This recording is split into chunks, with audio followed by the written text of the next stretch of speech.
Hi cash இன்றைக்கி நம்ம எதை பற்றி பார்க்க போகிறோன்னா தூத்துக்குடியை மெயின் பிரான்ச்சாக கொண்ட பிக் டாடின்னு ஒரு நியூ ப்ராஜெக்ட் பற்றி. இது கம்மிங் June 7 ஃப்ரைடே அன்றைக்கி லான்ச் ஆக போகுது. ஆக்சுவலாக இது ஒரு கேப்சா டைப்பிங் ஜாப். இந்த ப்ராஜெக்டை எப்படி யூஸ் பண்ணுறது, இதிலேருந்து எப்படி மணி ஏர்ன் பண்ணுறது அண்ட் இதோட ஸ்கீம் பற்றி ஃபர்தராக சொல்கிறேன். ஸோ இந்த கான்செப்டை பொறுத்த வரைக்கும் இன்வெஸ்ட்மெண்ட் தேவையில்லை, ரெஃபர் பண்ண தேவையில்லை. கேப்சா டைப்பிங் ஜாப் மெத்தடில் நம்ம இங்கே இன்கம் ஏர்ன் பண்ணிக்கலாம்.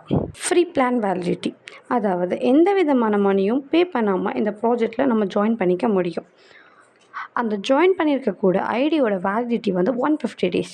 அதில் உங்களுக்கு கிடைக்கக்கூடிய இன்கம் நீங்கள் வித்ட்ரால் பண்ணும்போது 20% டேக்ஸ் ரிடக்ஷன் ஆகி பேலன்ஸ் அமௌண்ட் உங்களுக்கு இந்த ப்ராஜெக்ட்லேருந்து கிடைக்கும்.